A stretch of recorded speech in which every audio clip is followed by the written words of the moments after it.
నమస్తే. Welcome to hit TV. నేను మీ మాధురి. ఈరోజు మనతో పాటు ఉన్నారు కేఎస్ ప్రసాద్ గారు, పొలిటికల్ అనలిస్ట్. నమస్తే సార్. నమస్తే అమ్మా. సార్, ముంతాజ్ హోటల్‌కి సంబంధించి వివాదం మనం చూస్తున్నాము. ఇంతకు ముందు ప్రభుత్వం దానికి పర్మిషన్స్ ఇచ్చింది.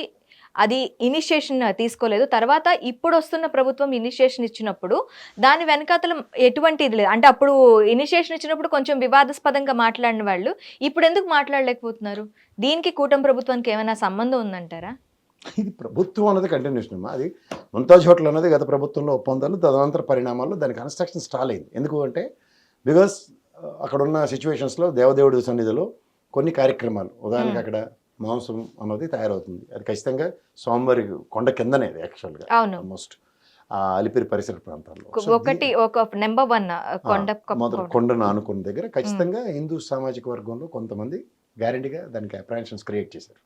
అప్పుడు ఆ ప్రభుత్వం ఒక అడుగు ముందుకెళ్ళలేదు. కానీ ఈ ప్రభుత్వం రాగానే, ఈ కూటమి ప్రభుత్వం, ఇప్పుడు పవన్ కళ్యాణ్ గారు సనాతన ధర్మం అని మాట్లాడే వ్యక్తి, అండ్ ఈ టీటీడీకి మరి ఇంకా అప్పటిదాకా నేను కాలు పెట్టనని చెప్పి వెళ్ళిన చైర్మన్ గారు, ఇది టీవీ5 అధినేత, వాళ్ళందరూ కూడా ఉండి కూడా ఇవాళ ఏమీ కాకుండా దానికి అనుమతులు ఇచ్చి దాన్ని ముందుకు తీసుకెళ్ళిపోదాం అనుకున్న ప్రాతిపదికని మీరు ఆద్యంతం గమనించగలిగితే ఎంతవరకు సముచితం. ఇప్పుడు శివస్వామి లాంటి ఆయన ఉన్నారు. గతంలో రామతీర్థం 400 సంవత్సరాల ప్రస్థానం ఉన్న దగ్గర రాముల వారు తల తగిలిపోయితే ఫస్ట్ రెస్పాండ్ అయింది ఆయనే. అక్కడ ధర్నా చేసి నిరాహార దీక్షలు కూర్చున్న వ్యక్తి కూడా ఆయన.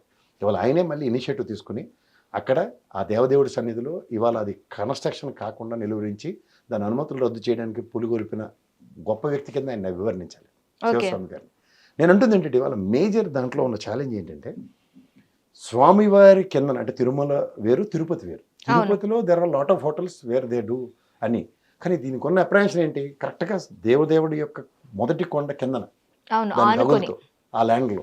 సో ఇలాంటి కార్యక్రమాలు ఆద్యంతం ఫర్దర్గా కూడా కాకుండా ఉన్నప్పుడు విశ్వ హిందూ పరిషత్ అని పేరుకున్నా సరే హిందువులకు అక్కడికి రాంది. అది నేను ఎప్పుడు దాని గురించి అలాగే చెప్తాను. ఎందుకంటే అది నాకు తెలిసి భారతదేశంలో హిందూ హెడ్ క్వార్టర్స్ అంటే తిరుమల. అలాంటి అగ్రిగేట్ రోజుకి 50,000 మంది పైచీలకి అక్కడ ఒక దగ్గర గ్యాదరింగ్ ఉంటుంది. అలాంటి దగ్గర హిందూ ప్రవచనాలతో అక్కడ ప్రభావితం చేసే అంశాలను కూడా వాళ్ళు ఏ రోజు పరిగణలోకి చేసుకోరు.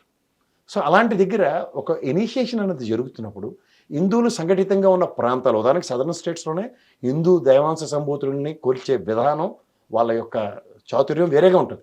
కానీ వీళ్ళు ఎంతసేపు అక్కడ కాశీనాథుడిని అలాంటి వాళ్ళ పక్కే ఆకర్షితులు, ఇవాళ అయోధ్య అనేది కొత్తది ఆల్టర్నేటివ్స్ క్రియేట్ చేయడంలో ఉన్నది. ఎందుకంటే ఇవాళ వెలిసిన విగ్రహాలకి ప్రతిష్ఠ విగ్రహాలకి చాలా తేడా ఉంటుంది. అవును, ఖచ్చితంగా. ఇప్పుడు అయోధ్య అనేది రాముల వారు వెలిసిన ప్రాంతం, దానికి ఎన్ని అప్రహెన్షన్స్ వచ్చాయి, నానా తిప్పలు పడి కోర్టులో దాన్ని సాధించుకున్నాం.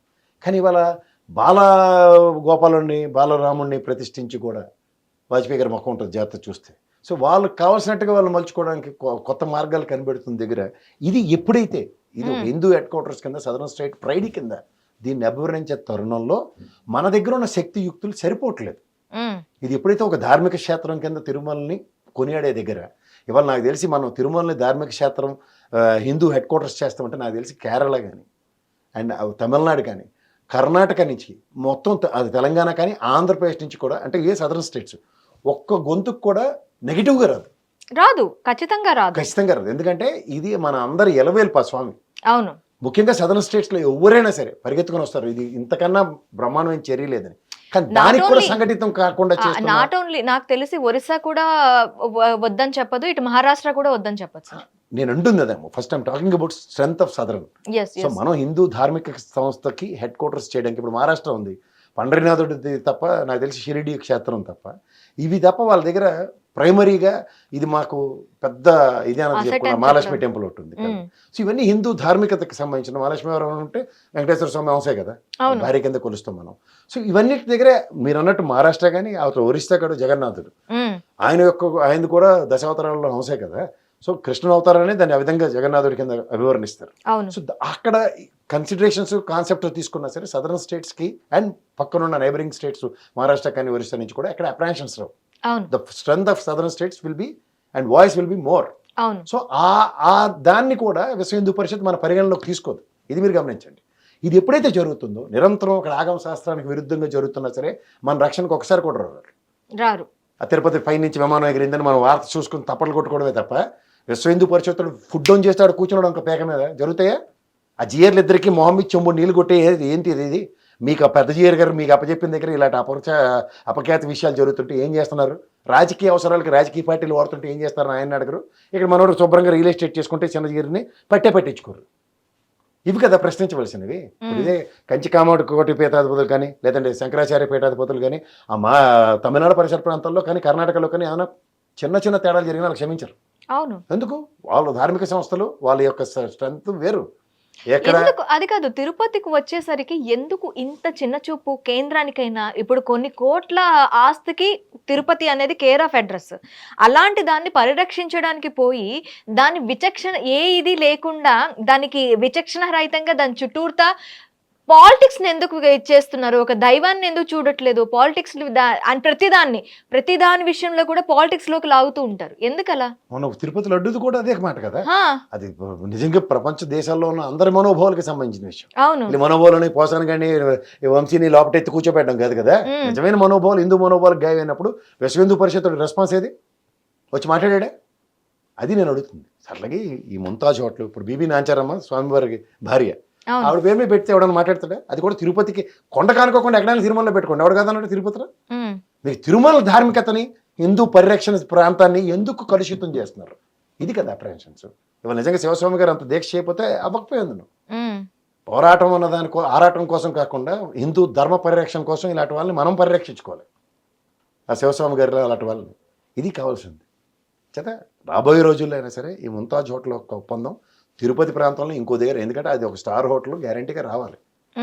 ఎవరు కాదను, పేరు ఏదైనా ఉనండి. ఎందుకంటే అక్కడ ముస్లిం వ్యవస్థ కూడా ఉంది మన సమాజంలో, వాళ్ళు కూడా అంతే ఉంటారు. కానీ అక్కడ ఆ కొండ ఆనుకున్న ప్రాంతంలో ఇవాళ మాంసాహారాలు కానీ ఇలాంటివన్నీ జరుగుతున్న దగ్గర అది హిందూ మనోభావాలకు సంబంధించింది. ఎందుకంటే వాటికి ఎవడన్నా మాట్లాడవచ్చు తిరుపతిలో ఎన్ని హోటళ్ళు లేవు అని. ఉన్నాయి, నేను కాదంటలే. కానీ ఆ మా ధర్మ పరిరక్షణ కేంద్రం దగ్గర హిందూ మనోభావాలకు గాయం కలిగించే కార్యక్రమానికి కొంచెం వెసులుబాటు దూరంగా పెడితే, అంటే తిరుపతికి తిరుమలకి ఒక మధ్య గోడలా ఉండాలి అంటారా ఇలాంటి యాక్టివిటీస్ కి? ఇప్పుడు నేను అంటుంది అదే, స్వామివారి 7 కొండలకు సంబంధించిన ప్రాంతం ఒక హిందూ హెడ్ క్వార్టర్స్ కింద, దాని ఔన్నత్యం, దాని వైబ్రేషన్స్ ఆర్ టోటలీ డిఫరెంట్. ఎవడైనా తిరుపతి వెళ్ళండి, అక్కడ వైబ్రేషన్స్ ఎలా ఉంటాయి వాళ్ళందరికీ తెలిసి వెళ్ళిన వాళ్ళకి. అవును, నేను చాలాసార్లు వెళ్తాను, నాకు కూడా తెలుసు. అందుకని ఆ ధార్మికంగా దానికి ఉన్న వైబ్రేషన్స్ని మనం చేతులారా పోగొట్టుకోకూడదు, దాన్ని కలుషితం చేయకూడదు. మలినమాలిన్యాలతో మనం దాన్ని కలుషితం చేసి మనం దాని బాధ్యతని తీసుకోమంటే ఎలాగా? అవును, మనందరం హిందువులే కదా అన్నప్పుడు it's a question of convincing. ఆ ల్యాండ్ అక్కడ కాకుండా ఇంకో దగ్గర ఇవ్వడం, అంతే కదా. ఇప్పుడు అలిపిరి పరిసర ప్రాంతాల్లో ఇంకో దగ్గర ఏదైనా, అలిపిరి దాటిన తర్వాత ఉన్న దగ్గర ల్యాండ్ కొత్తపేట దూరమే కదా. ఎందుకంటే శ్రీనివాస మంగాపురం దాకా కూడా స్వామివారి కొండలు. సో ఆ డిస్టెన్స్ని అదంతటిని పరిగణలోకి తీసుకొని ఇప్పటికైనా హ్యాండ్స్ ఫోర్త్ ఈ ప్రాంతాల్లో అక్రమ కట్టడాలు ఇట్లన్నీ మీద సుప్రీంకోర్టు కూడా డైరెక్షన్స్ ఉన్నాయి కదా, స్వామివారి కొండను కలుషితం చేయొద్దని. సో వీటిని నిలువరించడానికే ధార్మిక సంస్థ పరిరక్షణ కోసం ఈ ధర్మకర్తలుగా మిమ్మల్ని కమిటీలు, బోర్డులు ఇవన్నీ కూర్చోపెట్టినప్పుడు మీరే నిమ్మక నీరెత్తినట్టు కూర్చుంటే దేనికి? అవునా అలంకార పదవులుగా, లేకపోతే అలంకారాన్ని జస్టిఫై చేసుకోవడానికి, మీ ఈగోని జస్టిఫై చేసుకోవడానికి పదవులుగా జరుగుతున్న కార్యక్రమాలు, ధార్మిక సంస్థ యొక్క ఔన్నత్యాలు పరిరక్షించండి, అంతకన్నా ఇంకేం లేదు. హిట్ టీవీ యాప్, ఇందులో short news, live news, entertainment shows, movies, digital magazines తో పాటు మీ జిల్లా వార్తలను కూడా ఫ్రీగా చూడొచ్చు.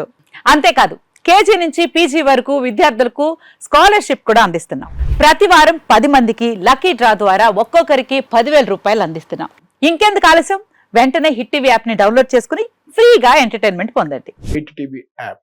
Hit TV app. Please download hit TV app. Hit TV app ని ఫ్రీగా డౌన్లోడ్ చేసుకొని ఎంజాయ్ చేయండి. మీకు నచ్చిన ఎంటర్టైన్మెంట్ కోసం హిట్ టీవీ యాప్ ని ఫ్రీగా డౌన్లోడ్ చేసుకుని ఎంజాయ్ చేయండి. హిట్ టీవీ యాప్ ని డౌన్లోడ్ చేసుకుని ఆస్వాదించండి, ఆశీర్వదించండి. ఇంతమంది సెలబ్రిటీలు హిట్ టీవీ యాప్ ని డౌన్లోడ్ చేసుకోండి అని చెప్తున్నారంటే ఎంత మంచి యాప్ ఆలోచించండి.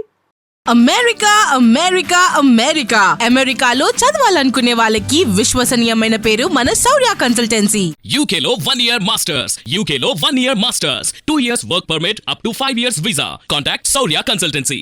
Contact 89851 89851.